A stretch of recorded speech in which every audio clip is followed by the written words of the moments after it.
How many times have you told yourself that you're going to start blank when you get a little less busy or when you have some more time on your hands? Or maybe you're waiting for Monday or for the first of the month, or maybe you're waiting for the new year. The thing is, no matter when you start, you're going to be busy. That's pretty much guaranteed. And no matter when you start, you're going to have some kinks that need to be worked out. So if you wait until January 1st or the start of the week or the start of the month and things don't go perfectly, you're going to feel super defeated, which is why I want to encourage you to start that thing, whatever it is, right now on a random Wednesday in December. And I know you're probably thinking that I am a little bit crazy to start anything new during this season of the holidays. But at the end of this, I'm going to tell you 3 actionable steps that you can take right now, today, to start creating that healthy habit in your life, whatever it may be. But first, I want to talk a little bit about why we say these things to ourselves. And I'm saying we because I am right there with you. I have said all of those things and more. And the reason behind it all, most of the time, is rooted in fear, because it is scary to take on something new. It's scary because most of the time it's going to be uncomfortable.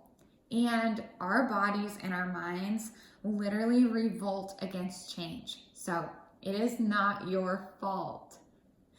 One of the roadblocks that I've encountered, and that I still sometimes encounter today, is this concept of researching and prepping and researching and prepping, like endlessly trying to get the perfect plan and just everything perfect, and then I will be able to achieve my goal.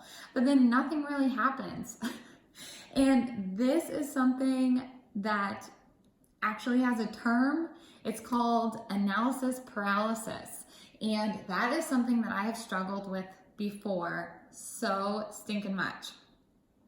And there is a reason that slogans like Nike's have caught on, because sometimes you have to just do it. You have to put down the pen and the paper, and you actually have to take some action. Now, I do think that there is a place, a time and a place for writing down your goals and how you're going to achieve them, because I think that it's important to have a certain amount of clarity about your goals. But the thing is, at the end of the day, those goals are not serving you when they're just on paper. So I have done a lot of talking about the why behind it, but as promised, I'm going to give you those 3 steps to put into action, because at the end of the day, it is up to you. You have to take ownership. You have to take control of your goals and be the one who actually takes the action. So the first thing is, I want you to choose just one thing to focus on.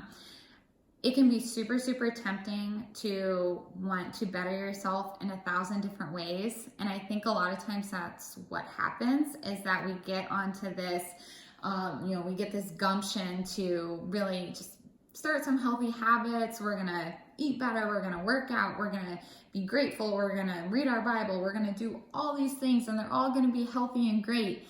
But our mind can really only focus on 1 or 2 new things at once. And so it's super important to just choose one thing, focus on that. Once you have it mastered, you can move on to all of those other things. You've got plenty of time.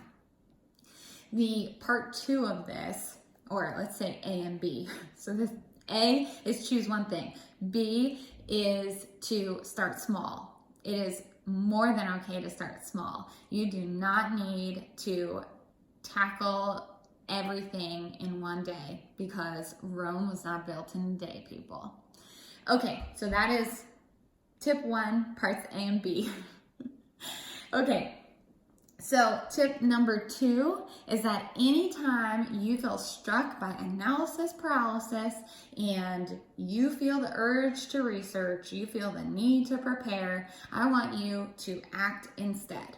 So for example, if my healthy habit that I'm trying to implement is a practice of gratitude, if I have been researching and looking into what's going to be the best journal, what's going to give me the perfect gratitude journaling practice, I've been looking at journals, I've been looking at what other people do, I've been looking at blogs, Pinterest, everywhere. And I've been doing this for like a week. Instead, I'm going to pick up a napkin and I'm going to jot down one thing that I'm grateful for. So refer back to tip 1, point B. Start small, just write down one thing. Because the thing is, like I said, there's going to be kinks that have to be worked out. It is the act itself that is going to actually create that habit. All of the other details and making it pretty and all of that can be worked out later. And the final tip that I'm going to tell you, and this one is important, is to tell someone the healthy habit that you're trying to implement. Tell whoever it is that's in your support system, somebody you love and you know that they care about you and love you right back. I don't care who it is. You can tell me, you can tell your husband, you can tell your parents, you can tell your sister, you can tell your best friend.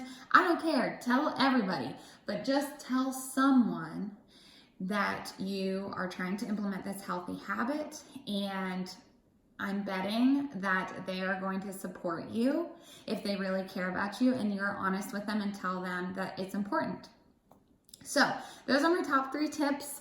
I hope they're helpful, and I hope that you will implement at least one of those things right now on this random Wednesday in December. I hope that you will consider starting something new, starting small, starting right where you are right now, today.